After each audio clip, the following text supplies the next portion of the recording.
Tout près d'un village, il y avait une propriété avec un immense verger où étaient plantés de nombreux arbres fruitiers. Un jour, en passant devant la propriété qui était entourée d'un mur, une femme ramassa un fruit tombé par terre. Quelque temps après, un homme tendit la main et cueillit une poire sur une branche d'arbre qui dépassait du mur.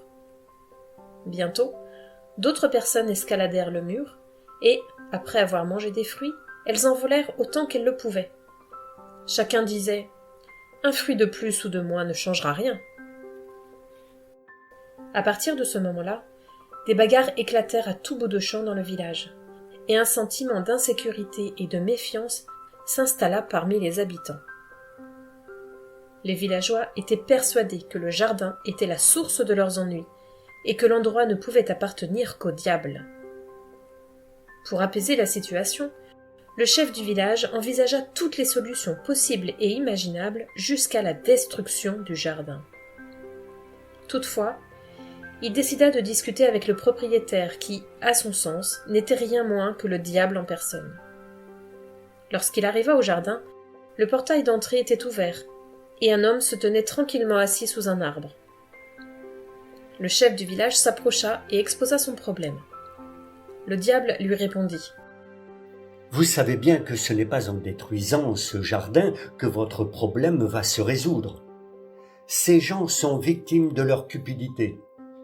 Néanmoins, je peux installer un panneau en priant les passants de laisser le jardin du diable tranquille avant de prendre des mesures plus radicales. » C'est-à-dire ? demanda le chef. Ce que vous avez en tête, je vous laisse le soin de me le suggérer, c'est-à-dire de leur envoyer tous les malheurs possibles et imaginables.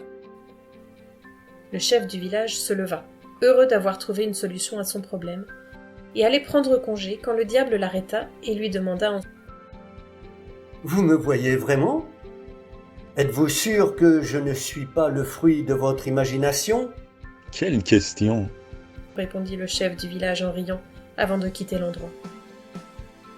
Pendant que le chef s'éloignait, un homme venant du fond du jardin avec les mains pleines de terre s'approcha en s'écriant « Bonjour monsieur, vous voulez quelque chose ? Je suis... » Mais le chef du village était déjà loin et il ne l'entendit pas. La morale de l'histoire est « Derrière chaque sottise humaine se cache un diable. Les hommes cherchent constamment un prétexte ou un coupable pour expliquer leurs actes. »